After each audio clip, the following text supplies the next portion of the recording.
మేషరాశి కనుక తీసుకున్నట్లయితే శని 11 గురువు 1 కాబట్టి మేషరాశి వాళ్ళకు ఉన్న రాశుల్లో ది బెస్ట్ మేషరాశి. మేషరాశి వాళ్ళకు చాలా అనుకూలంగా ఉంటుంది. సో రావాల్సినటువంటి బాకీలన్నీ వసూలు అవుతాయి. అలాగే నూతన కార్యాలు, నూతన గృహప్రవేశాలు, నూతన భూము కొనుగోళ్లు, ఉద్యోగ మార్పులు, ఉద్యోగంలో డెవలప్మెంటు, ప్రమోషన్లు ఇవన్నీ వచ్చేటువంటి అవకాశం కనిపిస్తూ ఉంది. ఇది మేషరాశికి సంబంధించి అంటే నెగిటివిటీ ఏం కనిపించట్లేదు మేషరాశికి. రెండవది వృషభ రాశికి సంబంధించి శని అనుకూలంగా ఉన్న గురువు వ్యతిరేకంగా ఉన్నాడు వ్యయంలో.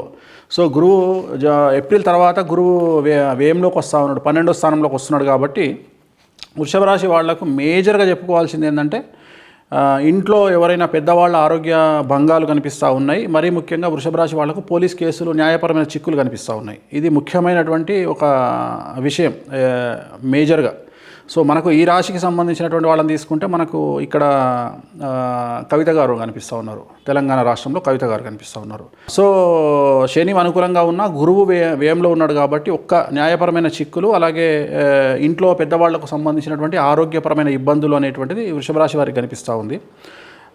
అలాగే మిథున రాశికి సంబంధించి చాలా అనుకూలంగా ఉంటుంది. ఉదాహరణ ఇప్పుడు మనకు జగన్మోహన్ రెడ్డి గారు అష్టమ శని నడుస్తూ ఉంది. అష్టమం నుండి 9వ ఇంట్లోకి శని వస్తున్నాడు కాబట్టి, అలాగే 10వ ఇంట్లోకి గురువు వస్తున్నాడు కాబట్టి సడన్గా జనాల్లో మార్పు అనేది కనిపిస్తూ ఉంది. అంటే అది ఎవరైనా సరే మిథున రాశి వాళ్ళకు అష్టమ శని నుండి వెళ్ళిపోతున్నాడు కాబట్టి జనవరి 16, 2023 నుండి పాజిటివ్గా ఉండే అవకాశం ఉంది. మిథున రాశి వాళ్లకు చాలా పాజిటివ్గా ఉంటుంది. సో కర్కాటక రాశి వారికి సంబంధించినంత వరకు శని చాలా బ్యాడ్గా ఉన్నాడు. 8వ ఇంట్లకు శని వస్తున్నాడు. దాన్ని అష్టమ శని అంటాం మనము.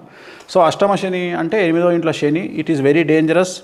సో ఇది మనకు చంద్రబాబు నాయుడు గారికి కనిపిస్తుంది, ఇక్కడ కేసీఆర్ గారికి కనిపిస్తుంది. సో ఈ రాశిలో ఉండే వాళ్ళకు జనరల్గా జరిగేటువంటిది ఏం జరుగుతుంది అంటే ఆరోగ్యపరమైన ఇబ్బందులు లేదా న్యాయపరమైన చిక్కులు అనేటువంటివి కనిపిస్తూ ఉన్నాయి ఈ రాశి వాళ్లకు.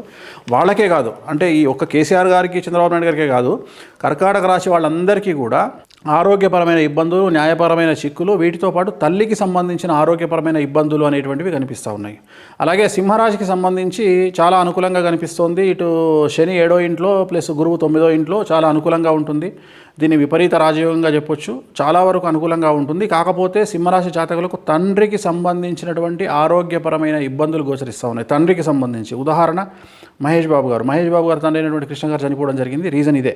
సో సింహరాశి జాతకంలో తండ్రికి సంబంధించినటువంటి సమస్యలు కనిపిస్తూ ఉన్నాయి సింహరాశి జాతకులకు. అలాగే అతి ముఖ్యమైనటువంటి రాశి, ఈ సంవత్సరం సంచలనాలు నమోదు చేయబోతున్నటువంటి ఒక రాశి ఉంది. దాని పేరు కన్యారాశి. ఆ కన్యారాశి శని 6వ ఇంట్లోకి వస్తూ ఉన్నాడు, గురువు 8వ ఇంట్లోకి వస్తూ ఉన్నాడు. అంటే గురువు అష్టమ స్థానము, శని షష్టమ స్థానము, షష్టాష్టకాల కాంబినేషను. సో చాలా అనుకూలంగా ఉంటుంది. డబ్బు విపరీతంగా సంపాదిస్తారు, కానీ ఏదో ఒక పెను సంచలనం అనేటువంటిది కనిపిస్తూ ఉంది. అంటే మీడియాకి ఎక్కడము, లేకపోతే ఏదో ఒక సంచలనం, ఓవరాల్గా ఏదో ఒక సంచలనం వీళ్ళను ఫేస్ చేసే అవకాశం ఉంది. కానీ విపరీతంగా డబ్బులు వస్తాయి. కన్యారాశి జాతకులకు మొత్తం 12 రాశుల్లో ఉండేటువంటి రాశులను తీసుకుంటే విపరీత రాజయోగం, విపరీతంగా డబ్బు సంపాదించే రాశి కన్యారాశి. కానీ ఏదో ఒక సంచలనం అయితే జరుగుతుంది. సో నెక్స్ట్ తులారాశి 5వ స్థానంలో శని, 7వ స్థానంలో గురువు. సో వీళ్ళకి ఏం ప్రాబ్లం లేదు. గత 3 ఏళ్ల నుండి అనుభవిస్తున్నటువంటి కష్టాలు అనేటువంటివి తొలగిపోయే అవకాశం ఉంది. కాకపోతే ఎవరైనా తులారాశి వాళ్ళు, ఆడవాళ్ళు ఉంటే వాళ్ళ హస్బెండ్కు హెల్త్ ప్రాబ్లం కనిపిస్తూ ఉంది. ఆర్థిక పరంగా అన్ని అనుకూలంగా ఉన్న హస్బెండ్కు మాత్రం హెల్త్ ప్రాబ్లం కనిపిస్తూ ఉంది తులారాశి వాళ్లకు. నెక్స్ట్ వృశ్చిక రాశి.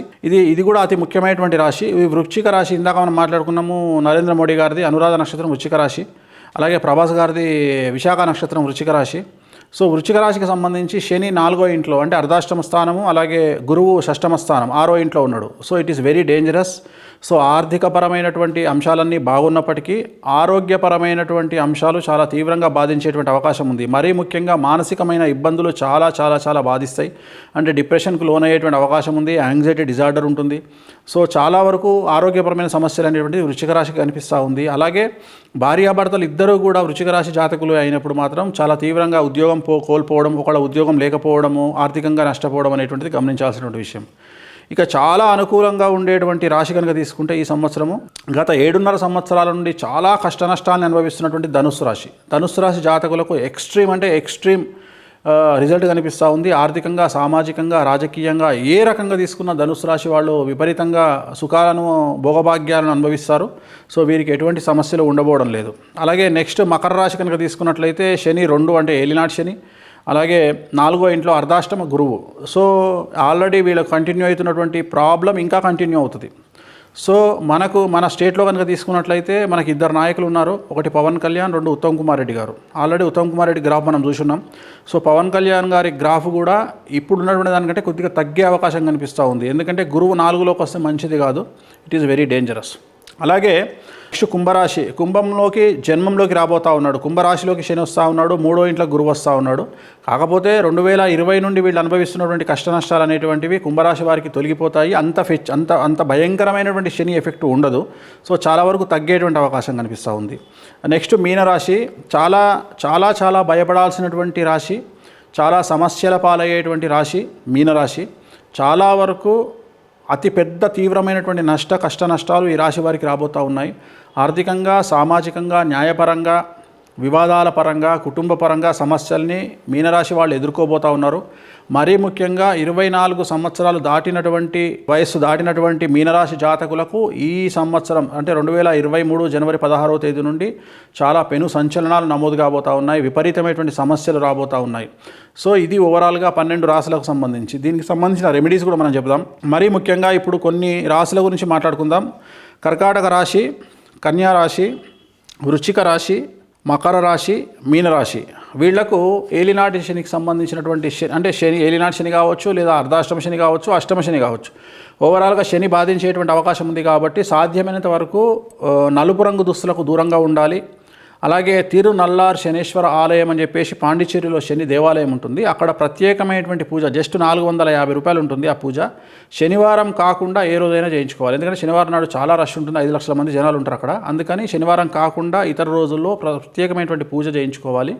దాని ద్వారా శని యొక్క పీడ తొలగిపోయే అవకాశం ఉంది.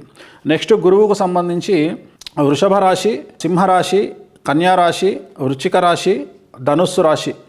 సో ఈ రాశుల వాళ్ళకి గురువు నీచంలో ఉన్నాడు కాబట్టి శ్రీకాళహస్తిలో మనం ఎంటర్ కాగానే, సింహద్వారంలోకి ఎంటర్ కాగానే కనిపించేది గురు దక్షిణామూర్తి. ఆయన వద్ద గురువారం నాడు హారతి ఇచ్చి దండం పెట్టుకోండి, సరిపోతుంది. అలాగే గురువారం నాడు వీలైతే ఎల్లో కలర్ అంటే పసుపు రంగు దుస్తులు ధరిస్తే చాలా వరకు గురువు యొక్క పీడ తొలగిపోయి అనుకూలంగా ఉండేటువంటి అవకాశాలు ఉన్నాయి. ఇది ఓవరాల్గా 12 రాశులకు సంబంధించి పూర్తి విశ్లేషణ సరిపోతుంది. ఓవరాల్గా మనం చెప్పింది ఏంటంటే బాగా చిన్నగా కాంపాక్ట్గా చెప్పినాం. మనం నెరీ ఎక్కువ అడావిడి జనాలకు అర్థమయ్యే భాషలో చెప్పాం. ఓకే, థ్యాంక్ యూ గురుగారు. జనాలందరికీ కూడా అర్థం కావాలని కోరుకుంటున్నాను. ఒక్కసారి కొంత సమాచారం కోసం, యుద్ధం కోసం. థ్యాంక్ యూ గురుగారు. నమస్తే. ఓం నమో వెంకటేశాయ. ఓం నమో వెంకటేశాయ. నేను మీ వేణుస్వామిని.